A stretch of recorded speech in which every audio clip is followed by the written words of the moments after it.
The Siddhis by Dave Marsland of Cardiff Theosophical Society. The concept of the Siddhis has intrigued spiritual seekers and scholars alike for centuries.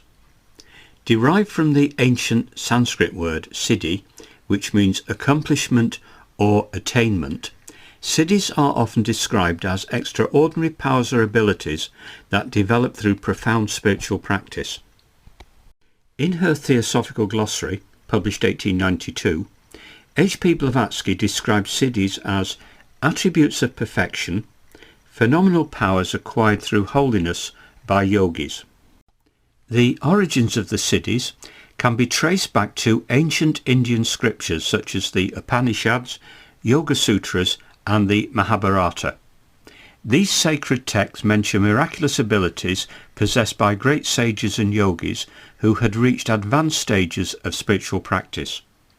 Through their mastery of profound meditation techniques, these enlightened beings supposedly gained access to mystical powers such as clairvoyance, levitation, telepathy, and even the ability to control the elements.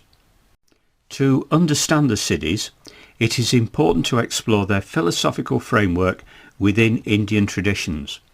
In Hinduism, the concept of the Siddhis is closely aligned with the concept of moksha, which is the ultimate goal of liberation from cycles of birth and death. Siddhis are considered as byproducts of the spiritual journey and are not the end goal themselves. They are perceived as potential distractions that may hinder one's progress toward attaining true spiritual liberation. Different philosophical schools and spiritual traditions hold varying beliefs regarding the Siddhis.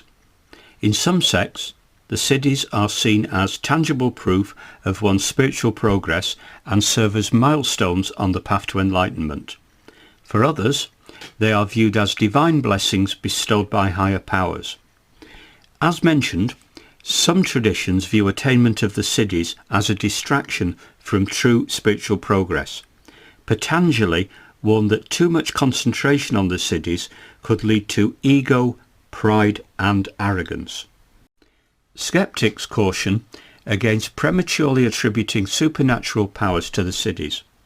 They argue that what may appear to be mystical or miraculous abilities can often be explained by psychological phenomena or advanced psychological states achieved through deep concentration and focused meditation.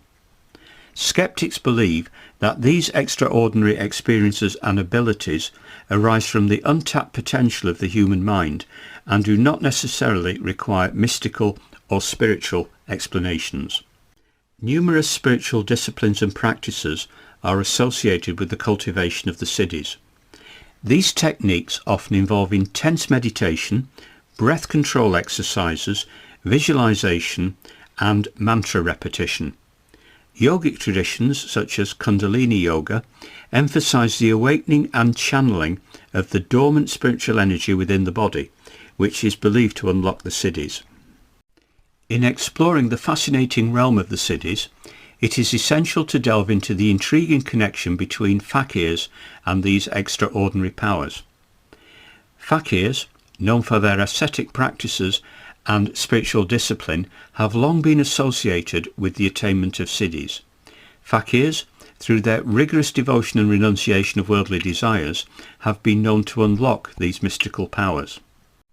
Whether it be the ability to levitate, heal others, or possess clairvoyance, fakirs have been revered as masters of these extraordinary abilities.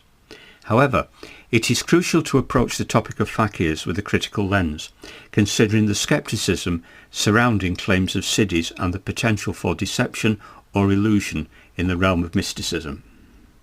How many Siddhis there are varies depending on the tradition followed. In traditional Hindu texts, there are said to be 8 primary Siddhis, known as the Ashta Siddhis. These include Anima, the ability to become tiny; Mahima, the ability to become gigantic; Garima, the ability to become heavy; Lagima, the ability to become light; Prapti, the ability to acquire anything desired; Prakamya, the ability to fulfill all desires; Ishitva, the ability to control others, Vashitva, the ability to control the elements. However, it is important to note that different spiritual traditions and belief systems may recognize additional siddhis or categorize them differently. Ultimately, the exact number of siddhis may be subjective and open to interpretation based on one's philosophical background and understanding. While the siddhis have historically been associated with spiritual attainment, their contemporary relevance is a subject of debate.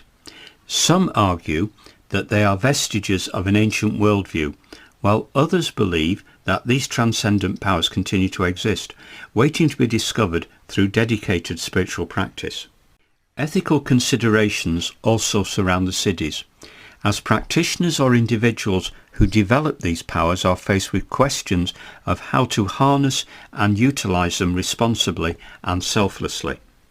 The potential for egoic enhancement and misuse of siddhis highlights the importance of ethical frameworks and moral guidance when dealing with such extraordinary abilities. The siddhis epitomize the profound and multifaceted nature of spirituality. They have captured the imagination of countless seekers across cultures and ages, offering a glimpse into the range of human potential. Whether one believes in their literal existence or interprets them as metaphors, the siddhis remain an intriguing aspect of spiritual exploration, inviting individuals to embark on a journey of self-discovery and self-transcendence in pursuit of their higher purpose.